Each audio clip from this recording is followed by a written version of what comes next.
Llévame a donde vas. Martes 13, no te cases ni te embarques. Para muchos, la jornada de hoy es como otra cualquiera, pero los más supersticiosos tienen algunos cuidados. Y es que a pesar de la connotación negativa otorgada al martes 13, tan solo se trata de un mito y no tiene ningún fundamento científico. Mucha gente cambia su rutina por mera superstición.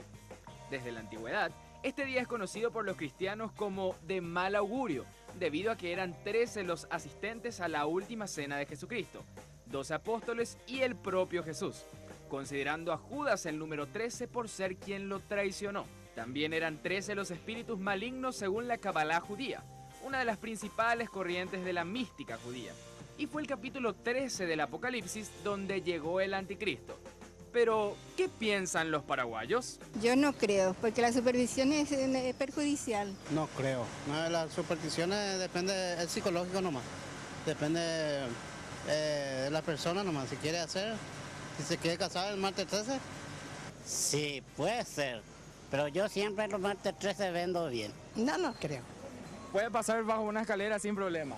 Sin problema. ¿Y si ve un gato negro, qué hace, señora? Me doy la vuelta. Yo no soy mucho de supersticiones, realmente. Es decir, si te proponen matrimonio, te proponen un viaje, mañana vos aceptás sin problema. Sí, no creo. No creo. ¿Usted cree en eso? Sí creo. ¿Usted no se casaría ni tomaría un viaje? No, tampoco. Algunos no tendrían problema en casarse o viajar un día como hoy. Me voy a casar y voy a viajar también. Sin problema. Sin problema. Puede ser que me case, pero para viajar no. Puede ser que suceda, pero yo no creo. Depende de la persona, eso como te digo. Si alguien me propone matrimonio, sí me casaría. ¿Y un viaje? También, ¿por qué no? Si encuentro una chica que se quiere casar, ahora mismo me caso. Y sigo el casamiento hasta mañana. Ah, bueno. Mire, aquí le presento, señor, su nombre. Y no, Herón Arsenio Mendieta.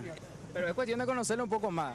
Muy pícaro es para un marido. Y si le traigo mañana el juez aquí del registro civil, ¿podemos tener un casamiento en plena calle Palma? No hay problema, podemos casarnos. Ya está. ¿Se ha formado una pareja oficialmente? Y vamos a ver, depende, yo ya... Él ya dijo que sí. No hay bueno, y problema. que sean muy felices. Gracias por adelantado.